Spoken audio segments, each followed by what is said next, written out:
tiene, ¿no? Dije, Josué capítulo 4, versículo 1 al 7. Cuando la gente hubo acabado de pasar el Jordán, Jehová habló a Josué diciendo, un paréntesis amplio. El capítulo anterior está narrando de cómo el pueblo de Israel cruzó el Jordán. Cruzó el Jordán en un tiempo donde el río Jordán se desbordaba de un lado a otro, ¿no?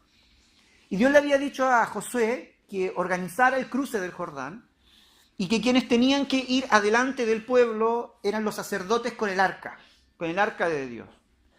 Y cuando los sacerdotes iban a cruzar, claro, ellos cruzaron y pusieron los pies en el borde ahí del río de Jordán, dice que las aguas se detuvieron y se abrieron. Y el pueblo pudo pasar en seco el río Jordán. ¿Ok? Pudo pasar en seco. Entonces, eso es lo que está narrando aquí y lo que continúa aquí en el versículo 4, ¿no? Entonces, dice que cuando el pueblo hubo acabado de pasar el Jordán, Jehová habló a Josué diciendo, toma del pueblo 12 hombres, uno de cada tribu, y mandadles diciendo, tomad de aquí, de en medio del Jordán, del lugar donde están firmes los pies de los sacerdotes, 12 piedras, de las cuales pasaréis con vosotros y levantadlas en el lugar donde habéis de pasar la noche. Entonces Josué llamó a los 12 hombres, a los cuales él había designado de entre los hijos de Israel, uno de cada tribu. Y les dijo Josué, pasad delante del arca de Jehová, vuestro Dios, a la mitad del Jordán, y cada uno de vosotros tome una piedra sobre su hombro, conforme al número de las tribus de los hijos de Israel, para que esto sea señal entre vosotros. Y cuando vuestros hijos preguntaren a sus padres mañana diciendo, ¿qué significa estas piedras? Le responderéis que las aguas del Jordán fueron divididas delante del arca del pacto de Jehová. Cuando ella pasó el Jordán, las aguas del Jordán se dividieron y estas piedras servirán de monumento conmemorativo a los hijos de Israel para siempre. Hasta ahí. Para siempre. ¿Qué es lo que significaban esas piedras? Bueno, ahora ya saben lo que intenté poner aquí adelante, ¿no? 12 piedras. En un momento quise formar un altar con dos, pero este no era un altar lo que ellos formaron, sino que fue un monumento conmemorativo. ¿Para qué iba a servir ese monumento? ¿Para qué? ¿Para qué? Para recordar. Uno de los grandes problemas que tenemos nosotros es recordar, ¿no? Ayer estuve leyendo un poco acerca de la importancia de la memoria. Y de hecho mi hija estuvo viendo una película donde una pareja de enamorados, ella perdía la memoria, pero él no la perdía. El diario de Noah. Para los que no lo han visto, ¿no? Y qué terrible, porque ella, ¿cierto? Llega a la... No era muy mayor, sino que va perdiendo y se va deteriorando por el Alzheimer y pierde la memoria. Y cuando alguien pierde la memoria, dicen los estudiosos, que pierde también su identidad. Porque no saben quiénes son los demás y tampoco sabe quién es uno. Entonces la memoria es algo importante, porque si tú la pierdes, te olvidas de las cosas, estamos un caos, ¿no? Mucho menos es si tenemos que estar constantemente recordando ciertas cosas. De hecho, todos sabemos que tenemos algunos tipos de memoria, la memoria a corto plazo, la memoria a largo plazo, ¿cierto? Algunos no tenemos memoria.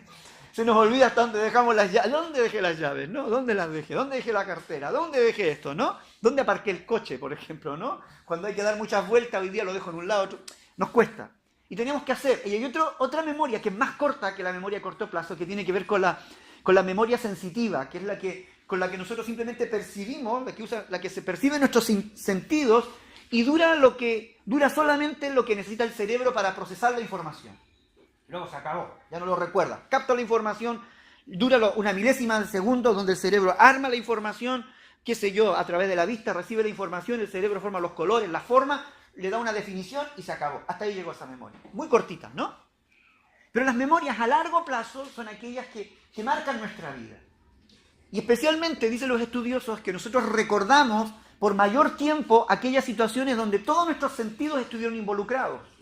De ahí donde los pedagogos hablan del aprendizaje significativo. Si tú aprendes algo haciéndolo, vas a recordarlo por más tiempo que simplemente si aprendes teóricamente escuchando, ¿no? Simplemente escucha las instrucciones. Cuando tú lo haces, es más fácil de recordarlo. Es por eso que quienes acompañan al conductor muy rara vez se acuerdan del recorrido. En cambio, el conductor siempre se acuerda del recorrido, cómo llegar a cierto lugar. Eso los conductores lo sabemos, ¿no? Lo sabemos. Los acompañantes, ¿dónde? No tengo idea, te dicen. ¿Por dónde era? No tengo idea. Pero uno se acuerda de esos recorridos. Pero a Dios le gusta que tengamos memoria. De hecho, este monumento que se estaba levantando era una señal, era algo que Dios quería que la gente no se olvidara. Que no se olvidara, sino que se mantuviese en el tiempo, en el recuerdo de las personas. Miren, hay unos pasajes que quiero leer que también tienen que ver con lo que Dios quería que recordaran. Por ejemplo, Éxodo, capítulo 12, versículo 16, perdón, 12, versículo 26 al 27, ¿sí? Dice, y cuando dijeren vuestros hijos, ¿qué es este rito vuestro? ¿Qué es este rito vuestro? Vosotros responderéis, es la víctima de la Pascua de Jehová, el cual pasó por encima de la casa de los hijos de Israel en Egipto, cuando hirió a los egipcios y libró vuestra casa. Entonces el pueblo se inclinó y adoró. ¿Y qué estaba hablando? De la Pascua. La Pascua, ¿qué es lo que era? La celebración o el recordatorio de cuando Dios los había liberado de Egipto. Entonces, para que ellos no se olvidaran de lo que había ocurrido esa noche y cómo ellos habían sido librados, Dios establece la Pascua como un rito que ellos tenían que practicar continuamente para no olvidar lo que había acontecido. Otro pasaje en Deuteronomio capítulo 6, versículo 20 al 25. ¿Sí? ¿Lo tienes acá? Vale. Deuteronomio 20. Muy bien. Deuteronomio capítulo 6, 20 al 25. Dice, mañana cuando te pregunte tu hijo diciendo qué significan los testimonios y estatutos y decretos de Jehová, nuestro Dios, que nuestro Dios os mandó, entonces dirás a tu hijo, nosotros éramos siervos de Faraón en Egipto, y Jehová nos sacó de Egipto con mano poderosa. Jehová hizo señales y milagros grandes y terribles en Egipto, sobre Faraón y sobre toda su casa, delante de nuestros ojos, y nos sacó de allá para traernos y darnos la tierra que juró a nuestros padres, y nos mandó, ¿sí? Hasta el 26, y nos mandó que cumplamos todos estos estatutos y que temamos a Jehová nuestro Dios para que nos vaya bien todos los días y para que nos conserve la vida como hasta hoy, y tendremos justicia cuando cuidemos de poner por obra todos estos mandamientos delante de Jehová nuestro Dios, como Él nos ha mandado.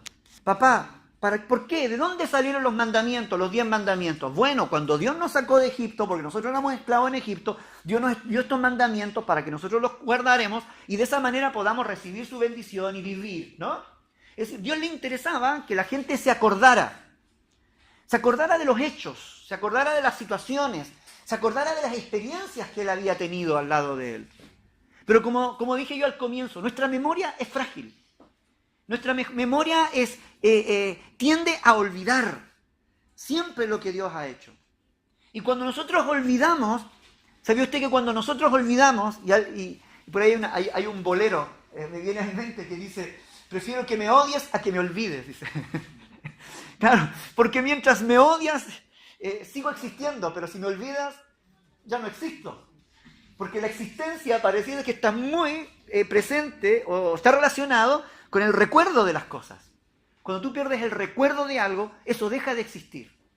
Por eso nos aferramos a los recuerdos, nos aferramos. Incluso, no sé si les pasa a ustedes, ¿no? Que de pronto viene un aroma que le trae un recuerdo. Se activa el mecanismo, se activa nuestro cerebro. Hay una experiencia a veces que vivimos y nos evoca una situación. A mí me encanta mirar la foto de mis hijos pequeños. A mí me encanta mirar ciertas fotografías. A mí me gusta mirar hacia atrás.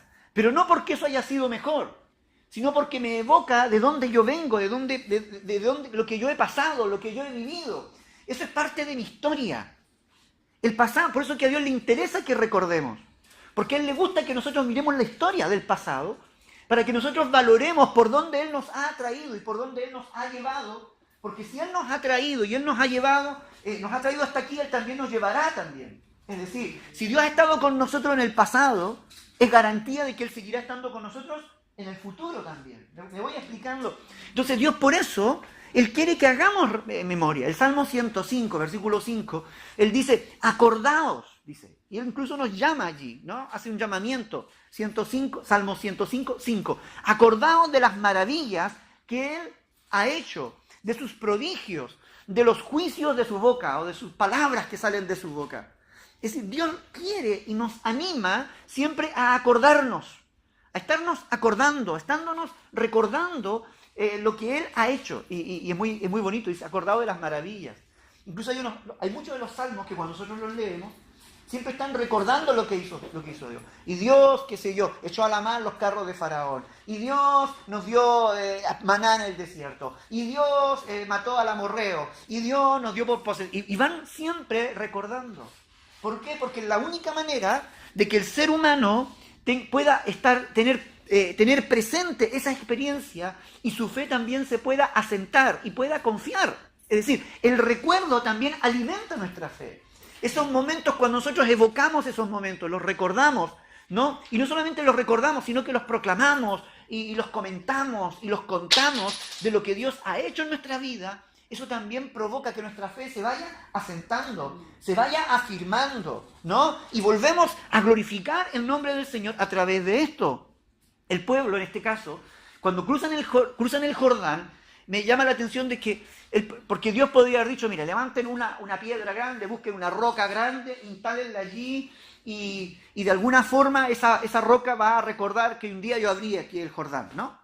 Pero no, Él le dice, mire, cada representante de las tribus, porque eran 12 tribus, un representante por cada tribu va a coger una piedra, ojo, que se la pueda, del tamaño que se la pueda, ¿no? La va a llevar y cada uno va a aportar con una piedra y entre todos vais a construir un monumento.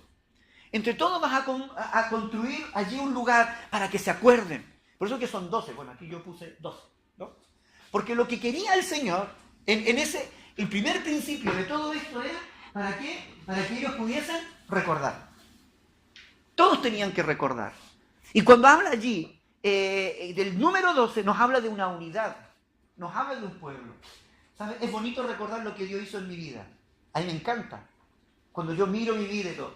Pero no sé si te pasa, ¿no? Y nos pasa cuando nos juntamos a comer, o anoche mismo y estos días cuando hemos compartido. ¿No nos edifica mucho más cuando empezamos a acordar lo que Dios ha hecho con todos nosotros? No sé si les ha pasado. Cuando a veces nos juntamos con Eduardo, que llevamos más tiempo, o los que se van integrando. Oye, ¿te acuerdas? Mira, hace un tiempo atrás, y mira ahora, como que juntos hemos ido caminando un recorrido, y te das cuenta. ¿Qué provocan esos recuerdos en medio del pueblo? ¿O qué provocan en medio de las amistades, por ejemplo, cuando recuerdan los tiempos pasados que han vivido? ¿Qué provocan? Agradecimiento. Pero también, ¿qué provoca entre ellos? Unidad, ánimo, compañerismo. Y se dan cuenta que tienen cosas en común. Que es más lo que les une que lo que les desune, ¿no? Que es más lo que les une que lo que les separa. Que tenemos más cosas en común de lo que nosotros pensamos. Porque tenemos una historia que hemos ido caminando, la hemos ido construyendo juntos, la hemos ido escribiendo juntos. Es muy bonito esto, ¿no? O acaso cuando a veces en el matrimonio a veces hay dificultades, basta que empecemos a acordar, oye vieja, bueno, oye joven, mira, ¿te acuerdas cuando recién nos casamos? ¿Te acuerdas cuando nos conocimos? ¿Te acuerdas cuando me viste la primera vez o yo te vi la primera vez? ¿Te acuerdas las primeras cartas? ¿Te acuerdas? Y empiezas a acordarte para atrás y de pronto uno empieza, no, y el presente como que se arregla, ¿no?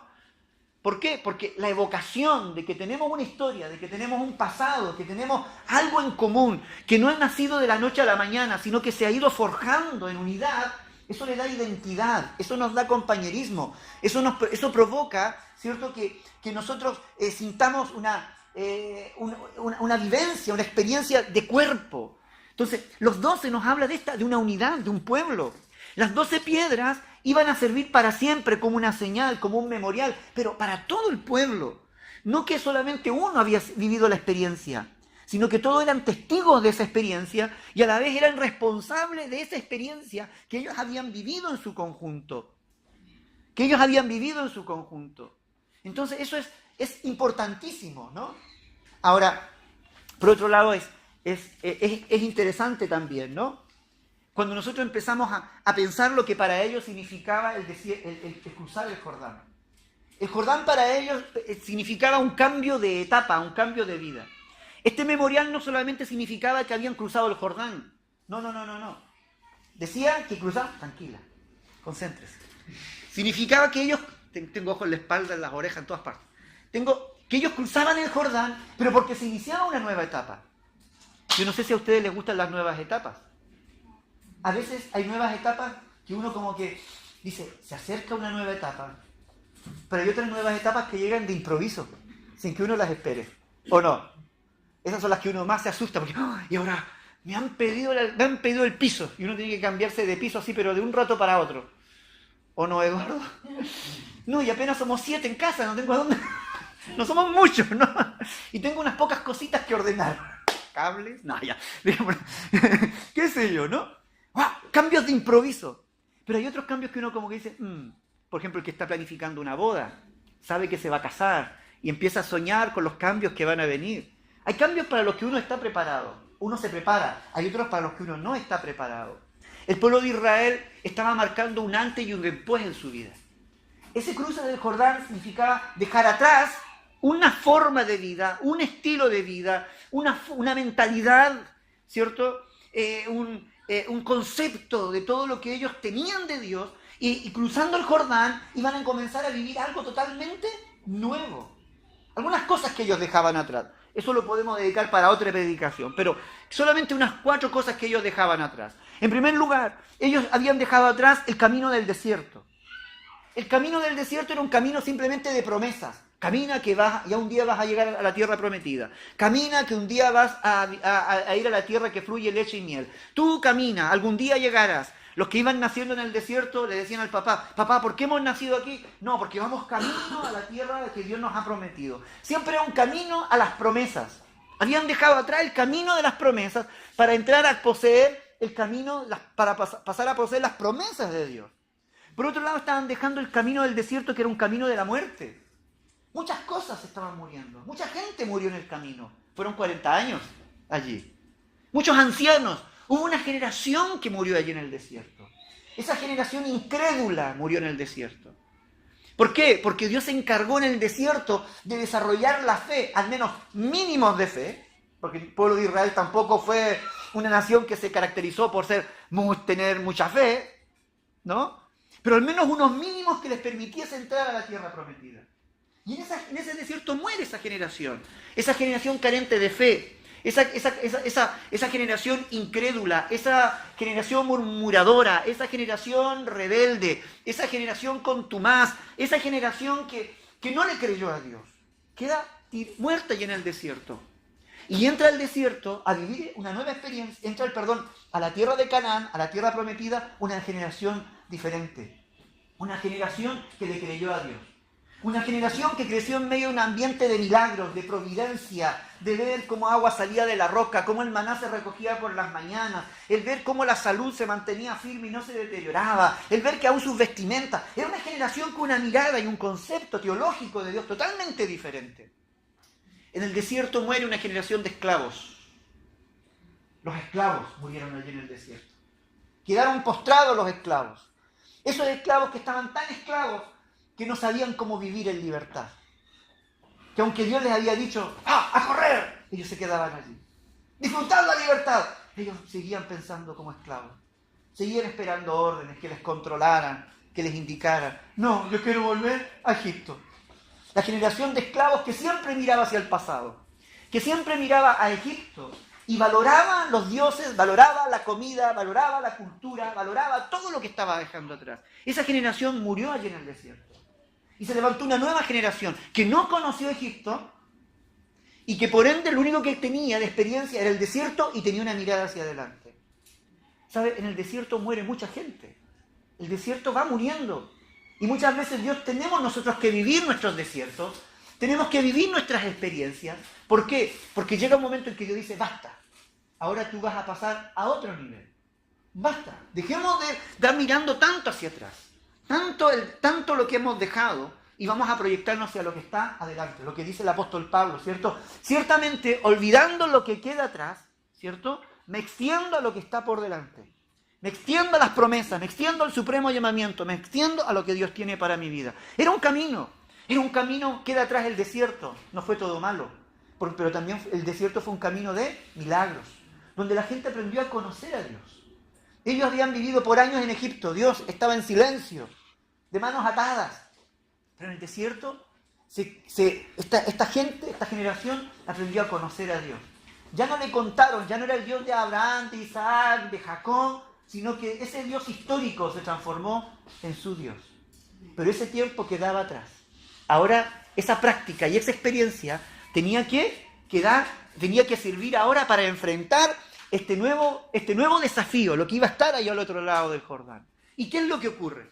Me encanta. Si ustedes se dan cuenta, cuando ellos entran a la tierra prometida, ocurre algo similar a lo que ellos habían vivido en la última etapa que habían vivido. ¿Cuál? La liberación, la Pascua. Cuando ellos salen de Egipto, se encuentran con el Mar Rojo. ¿Se acuerdan? Venían ellos corriendo, huyendo, ¿cierto? De Egipto, terminaron huyendo, primero salieron bien, de pronto miraron para atrás, el ejército egipcio les empezó a seguir, y de pronto se encuentran con el mar. ¿Qué hacemos? Moisés, mira, aquí nos van a matar, aquí nos van a encerrar, vamos a morir otra vez. ¿Por qué? Mejor volvámonos, mejor no hubiéramos quedado allá. Y ahí Moisés se levanta, Dios le dice a Moisés, ¿cierto? Que extienda la vara, que le diga al pueblo que marche. ¿Y qué ocurre? El mar se abre en dos. Y el pueblo puede pasar en seco, ¿cierto? Hasta el otro lado. Luego se cierra el mar, ¿cierto? Por sobre el ejército de los egipcios que venían y murieron todos allí. Algo similar ocurre ahora. Se vuelve a repetir la historia a menor escala. No se abre el mar, pero se abre el Jordán. Pero ya no es Moisés levantándola y orando. No. Ahora hay un Josué. ¿Y quiénes más hay? Hay unos sacerdotes que están llevando el arca y la presencia de Dios. Significa que ya no es uno solo, sino que es el pueblo involucrado, representado, ahora trabajando para llevar adelante el proyecto que Dios tenía con ellos. Entonces hay unas similitudes aquí que son muy interesantes, que a lo mejor en los grupos pastorales los podemos trabajar. Pero es muy interesante eso. Se abre el mar, un símil, Dios vuelve a abrir algo, vuelve a haber río, vuelve a haber camino donde no había camino. En medio de un río desbordado, Dios vuelve a abrir camino. Pero esta vez ya no es uno, sino que es el pueblo en representación, ¿cierto?, de sus líderes, los sacerdotes, los que son capaces de abrir, de que las puertas se abran, de que el río se abra y ellos puedan llegar a la otra orilla. El pueblo allá en Egipto estaba atemorizado, huyendo, aterrado, y Moisés se levanta como el caudillo que los liberta, pero ahora el pueblo simplemente estaba expectante. Si usted lee el capítulo 3 del libro de Josué, Dios les dice al pueblo, santifíquense porque de aquí a 3 días haré maravillas entre vosotros. Es decir, el pueblo no venía huyendo de nada, simplemente ahora estaba esperando que llegase el momento. Y cuando ellos esperan que llegue el momento, no esperan de brazos cruzados, sino que empiezan a santificarse, a buscar a Dios, a estar en comunión con Dios. Porque Dios iba a hacer grandes cosas en 3 días. Iba a llegar el momento en que Dios iba a hacer algo grande a través de sus vidas. ¿Saben, hermanos? La primera vez que tú y yo nos encontramos con el Señor veníamos huyendo del diablo, huyendo de los problemas, huyendo de la soledad, huyendo, algunos huyendo hasta del país, ¿no? Veníamos huyendo de muchas cosas. Pero llega el momento en que dejamos de huir, porque Dios ya nos ha hecho libres. Ahora simplemente esperamos, nos santificamos, porque creemos que Dios va a seguir abriendo puertas, nuevas experiencias para cada uno de nosotros. Amén. Lo va notando, es decir, hay cambios en todo esto. Entonces eso es lo que Dios quería que quedara en la memoria de la gente. Cambios profundos que se van desarrollando en nuestras vidas y que se van desarrollando también a lo largo de nuestro corazón. Entonces, lo que Dios quería es que el pueblo aprendiera, ¿no? Y recordara lo que él había hecho. Primera de Samuel, capítulo 7. Este lo leí ayer, o antes de ayer. Ayer lo leí. Primera de Samuel, capítulo 7.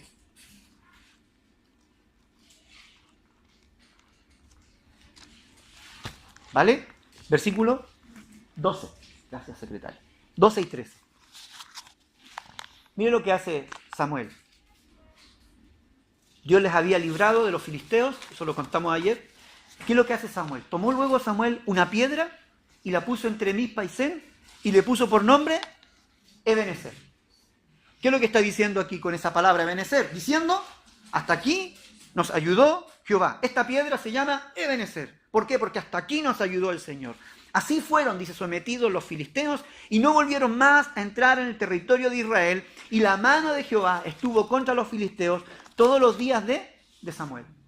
Samuel vuelve también a levantar un monumento, vamos a decirlo, para decir, hasta aquí nos ha ayudado el Señor. Habían pasado los años Y Dios había seguido respaldando y bendiciendo al pueblo de Dios.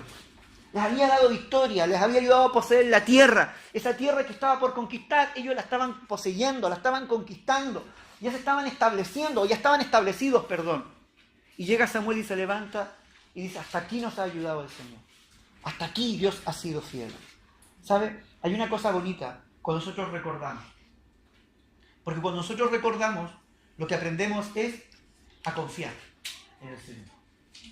A confiar en el Señor. Cuando tú te olvidas de lo que Dios hace, empiezas a desconfiar de Él, a dudar de Él. Y por ende te empiezas a hundir. A Dios le encanta que nosotros recordemos. ¿Por qué? Porque es la manera que Él quiere que nosotros también podamos mantener nuestra confianza, nuestra fe estable en Él. Sin dudar cosa alguna. Cuando se levanta Él dice, hasta aquí nos ha ayudado el Señor. Claro, Él había venido viendo la mano de Dios, la mano de Dios, la mano de Dios. Él dice, Dios es digno de confianza, ¿no? Si Dios nos cuida, Dios también nos va a proteger. Dios es el que protege toda nuestra situación.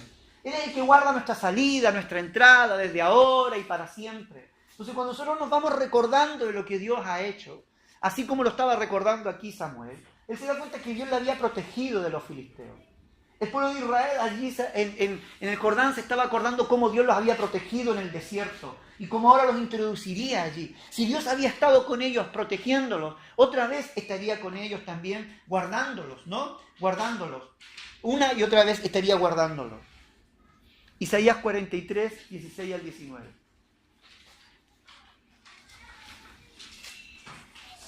Este texto a mí es uno de mis textos lema. Es uno de mis textos lema. De verdad. Así dice Jehová, el que abre camino en el mar. ¿Cómo sabía él que habría camino en el mar? Porque lo recordaban. Por generación tras generación, el papá le contaba al hijo, el hijo a su hijo, y así sucesivamente, de lo que Dios había hecho en el pasado. Habían testimonios de que lo que Dios había hecho. Se contaba lo que Dios había hecho. Así que dice Jehová, el que abre camino en el mar y senda en las aguas impetuosas, el que saca carro y caballo, ejércitos y fuerza, caen juntamente para no levantarse. Está haciendo una evocación, ¿no? de lo que había vivido allí los egipcios. Fenecen, como pábilo quedan apagados. No os acordéis de las cosas pasadas, ni traigáis a memoria las cosas antiguas. Y aquí me encanta. He aquí que yo hago cosas nuevas. Es decir, cuando ellos cruzaban el Jordán venía algo nuevo, diferente, nuevo, totalmente nuevo. Cuando Samuel está diciendo hasta aquí nos ha ayudado el Señor, es porque Él ahora espera que venga algo nuevo también para nuestras vidas. A mí me encantan las cosas nuevas. A mí me gusta cuando Dios nos da experiencias nuevas. La mayoría de la gente le tiene miedo a las cosas nuevas, porque le tenemos miedo a lo desconocido. ¿Y qué va a pasar? ¿Cómo lo vamos a hacer? ¿Y qué voy a hacer en tal circunstancia? Y eso nos descompone. Pero mire lo que dice la siguiente frase que viene ahí. La voy a poner por acá. ¿Qué dice? Pronto saldrá a luz. ¿No la conoceréis? ¿Qué dice? Diga conmigo. ¿Cómo? Otra vez. Otra vez abriré camino en el desierto y ríos en la soledad. Otra vez. ¿Qué significa eso? Que lo hizo y que lo va a volver a hacer. ¿Cuándo lo va a volver a hacer? Cuando sea necesario, cuando lo necesite. Es decir, estos monumentos nos hablan, o estas situaciones nos hablan, los recuerdos nos hablan, las memorias nos hablan, es que si Dios lo hizo una vez, cuando sea necesario, Él otra vez lo va a volver a hacer. Otra vez lo va a volver a hacer. Otra vez lo va a volver a hacer. Es decir, Dios no tiene problema en repetir y volver a hacerlo, y volver a hacerlo, y volver a hacerlo. Dios no es un Dios que se le acabe la fuerza, no es un Dios que se le acabe la gasolina, no es un Dios que se le acabe, no, su poder. No. Si Él lo hizo una vez, Él lo volverá a hacer las veces que hagan falta, las veces que sean necesarias, ¿no? Para que su pueblo viva nuevas experiencias, para que su pueblo experimente su poder, para que su pueblo vuelva a confiar en Él, para que su pueblo no desfallezca, para que su pueblo viva en victoria. Él otra vez y otra vez y otra vez y otra vez lo volverá a hacer. ¿Me voy explicando? Cuando nosotros miramos hacia atrás y decimos, guau, y pensar que Dios estuvo conmigo, si tú miras para adelante, otra vez, Dios va a estar contigo. Y va a volver a estar con nosotros. Y va a seguir estando con nosotros. Hace 5 años atrás, cuando comenzamos con la congregación, yo viví una experiencia dura, fuerte, porque hubo ahí una conversación con Dios, pero profunda, fuerte, pero bonita a la vez. A mí me gustan esas bofetadas que a veces Dios nos da, y me da. Y recuerdo que aquí empezamos en septiembre aproximadamente. Pero yo llevaba ya un tiempo orando, pero especialmente por ahí fue marzo, abril, que yo estaba orando al Señor y comencé a leer especialmente los Reyes. Es como cuando uno dice, ya, vale, no estoy predicando mucho, voy a aprovechar de leer, para mí, alimentarme, ¿no? Yo en ese tiempo no teníamos congregación, estábamos ayudando en otra congregación, predicaba muy de vez en cuando se me pedía, ¿vale? Así que yo dije, voy a leer la Biblia. Necesito leerla. Necesito, Señor, que tú me hables. Tengo cosas por delante, hay un desafío por delante. Y ya estaba presentándose el desafío de levantar una obra nueva. Y yo estaba más asustado, siempre lo he dicho, yo no niego eso, yo tenía más miedo, de verdad. Miedo, pero miedo, de verdad. Porque claro, esto nosotros lo hemos hecho en nuestro país, pero acá éramos misioneros chilenos, es decir, latinos, no éramos gringos que veníamos con los cheques ahí listos y una iglesia en Estados Unidos que te esté respaldando. No, ¿cuánto necesitas? Tanto para alquilar, toma, ahí tienes para el coche, ahí tienes para alimentación, ahí tienes para... Nosotros no nos llegaba, apenas nos llegaba para comer y para pagar el alquiler y eso, así, justito y eso. Quedábamos todos los meses con déficit, ¿no? Y hasta hace poco todavía teníamos déficit. Entonces cuando te dicen, mira, ¿por qué no plantas una iglesia? Y nosotros, ¿con qué ropa diríamos en mi país? No, ¿cómo lo hacemos? Y en eso empecé a orar, a leer la Biblia, Y de pronto llego en los Reyes, y la Biblia habla de un rey. Habla de un rey, el rey Asas, no me equivoco. Y este rey dice que cuando niño temió a Dios, confió en Dios, y clamó a Dios.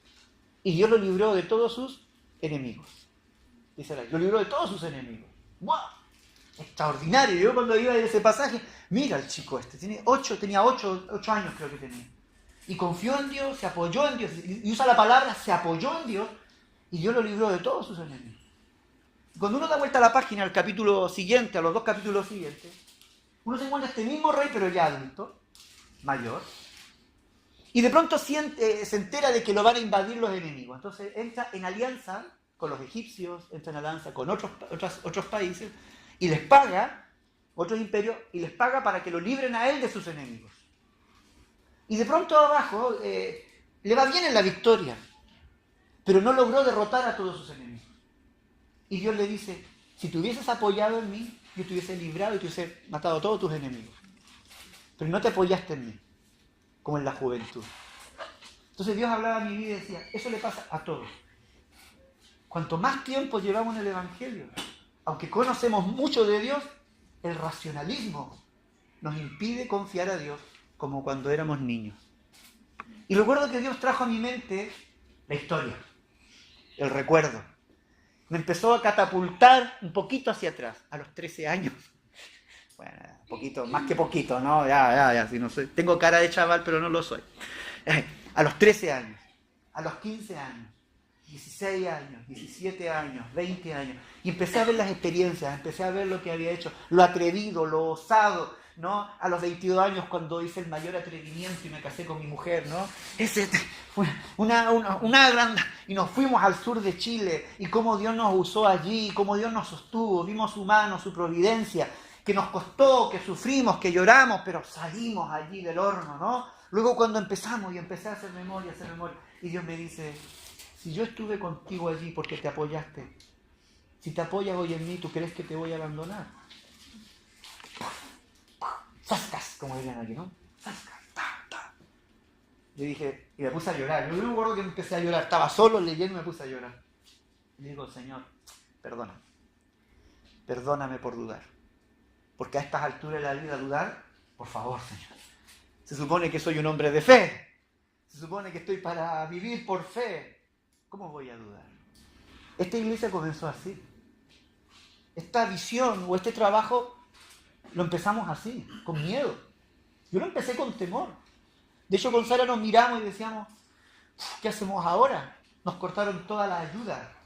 De verdad, la ayuda, nos dijeron, empezamos aquí en septiembre, en diciembre se nos quitaba toda la ayuda que nosotros, una ayuda fuerte que se cortaba en diciembre. Y con Sara nos miramos y dijimos, ¿qué hacemos? ¿Qué hacemos? Y oramos al Señor, intentémoslo. Veamos lo que Dios va a hacer.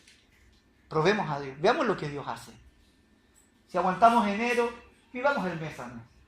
Recuerdo que llegó enero, más encima alguien no. No, les cuento, está bueno, está bueno. Después lo puedo cortar si quieres, ¿no? Recuerdo que estábamos ahí en septiembre, no sé hasta cuándo. Y me llama el pastor Alistair Belvin, ¿no? Me dice, Johnny, me dice, porque es gringo, ¿no? Canadiense. Dice, Johnny, tengo para ti 50 sillas. Aquí ustedes están sentados ahora. Ahí están, 50 sillas y un púlpito. Y 3 mesas para la iglesia de Berriosa. Yo me quería ir, lo único que tenía decía, Señor, pero yo no sé si voy a aguantar aquí tantos meses. Si me quitan la ayuda en diciembre, Señor, ¿qué hago? Cogimos, lo recibimos y además, búscate un local, te puedo ayudar con 600 euros al mes. Por un año. ¿Te acuerdas, Eduardo? Por un año. Yo decía, Señor, pero aquí me estás dando un empujón así. Me estás forzando, me estás obligando, me estás diciendo, tira para adelante, tonto, tira para adelante, ¿no? Que no te voy a asustar. Y nosotros nos miramos y buscamos el local, ¿no? Que es el de Anaitasuna, y ahí estuvimos todo un año. A nosotros Dios de alguna forma u otra empezó a tocar corazones que empezaron a ayudarnos, empezaron a aportar, o lo poco que llegaba yo no tengo idea, ¿sí? Yo todavía he hecho cuenta y digo no sé cómo. Siempre había números rojos, siempre han habido números rojos, pero usted nos ve azules, no nos ve rojos, ¿no? Y uno dice, ¿pero por qué? Llegó el mes de diciembre y le digo, la ofrenda se puede extender otro año más, porque no iba a llegar para seguir. Y me dice, no, solo un año. Solo un año. Vale, ¿qué hacemos? Y ahí nos vinimos a este local, nos salía la mitad y con lo que podíamos, ya habían diezmos, habían ofrendas, pudimos venirnos hasta aquí. En ese local invertimos unos 7.000, 8.000 euros, por lo menos, y lo dejamos ahí insonorizado y todo, pero no pudimos seguir pagando el alquiler. Pero ¿cómo comienza todo? ¿Qué es lo que inspira nuestra fe? A veces Dios tiene que darnos unas zascas y decirnos, oye, mira, cuando eras un crío, cuando estabas dando los primeros pasos, ¿te fallé? No. ¿Por qué crees que te voy a fallar ahora? ¿Te acompañé? Sí. ¿Por qué crees que te voy a dejar solo ahora? ¿Te faltó algo? No. ¿Por qué crees que te va a faltar algo ahora? ¿Me voy a explicarlo? Dios muchas veces nos hace mirar, por eso es que Dios nos quiere hacer siempre recordar. Por eso cuando miramos estas fotos, no es simplemente para ver los jóvenes que estábamos y decir, ¡ay, cuántos años, qué bueno! ¿No? Y en un par de años más, 10 años más, si Dios no viene, miremos las fotos y miremos las fotos de anoche jugando, tirados en el suelo, todo, ¿no? Y digamos, ¡ay, mira qué bien nos podíamos tirar en el suelo y jugar! No es simplemente para recordar, es para confiar de que Dios estuvo con nosotros. Es para que no nos olvidemos de que Él ha estado guiando cada proceso, cada etapa. Que el que tú estés aquí, y permítame siempre, yo siempre digo eso, y recuerdo que a Manuel una vez se lo dije, ¿no? En la conversación aquí, primera o segunda vez que conversamos. ¿Por qué llegaste aquí? Le digo yo a Manuel. Bueno, porque vengo, ¿no crees que Dios fue el que te trajo? ¿No crees que estás aquí porque Dios te ha traído, porque Él tiene un plan para tu vida? Dejémonos de pensar que todo esto es casualidad. Dejémonos de pensar que hay coincidencia. Dejémonos de pensar en la suerte y en la vana suerte. No. Si Dios te ha traído a esta congregación, si Dios te ha traído a sus pies, si Él te ha permitido escuchar su palabra, si Él te ha permitido ir siendo edificado, ir creciendo, es porque hay una historia que Él quiere escribir contigo. Es porque hay una historia que Él ha comenzado a escribir contigo y Él quiere continuar escribiendo contigo. Ahora tú y yo decidimos si queremos seguir siendo parte de la historia que Dios está escribiendo. Hay que ser valiente. Hay que pagar un precio. Pero siempre habrá otra vez. Siempre habrán mares que cruzar, siempre habrán ríos que enfrentar, siempre habrán murallas que derribar, siempre habrán territorios que conquistar. Siempre, eso siempre. Porque el Evangelio es eso, es conquista, es lucha, es siempre mirar hacia adelante. Pero ¿saben? Dios otra vez. Dios otra vez. Dios otra vez lo va a hacer. Dios otra vez lo va a hacer. Dios otra vez lo va a hacer y Él lo va a volver a hacer. El problema no lo tiene Él. El problema lo tenemos nosotros. Nuestros miedos, nuestros temores. Todo lo que viene, se nos viene, todo es grande, sí, todo es grande, pero no importa, nuestro Dios es más grande. Que si nos vienen más desafíos, no importa. Dios es más grande que nuestros desafíos. Que hay situaciones que se tienen que arreglar, no pasa nada. Nuestro Dios es más grande que cada situación que se tiene que arreglar. Porque como Él tiene una historia que escribir con nosotros, Él se encarga de poner cada cosa en su lugar, cada situación en orden. ¡Buah! Yo me alegro con Manuel y Ana, sus papeles ya estarán, ya. Después de 3 años, Ana, ¿no? Cuando decía, uy, en 3 años más, no, si esto está a la vuelta de la esquina, le decía, no, pero no, y está llegando ya en febrero, si Dios quiere. Podrán, no sé si me explico, hay cosas que, pero no falta nada. Porque Dios otra vez lo va a hacer. Recuerda, Dios otra vez lo va a hacer. Confía, descansa, apóyate en su brazo. Y cuando te venga la desmemoria, te venga el olvido, siéntate, mira la foto, lee la Biblia, recuerda lo que has vivido, recuerda lo que Dios ha hecho, porque Dios otra vez lo quiere seguir haciendo, otra vez quiere seguir escribiendo, otra vez te quiere seguir guiando, y Él quiere estar en el asunto. Amén.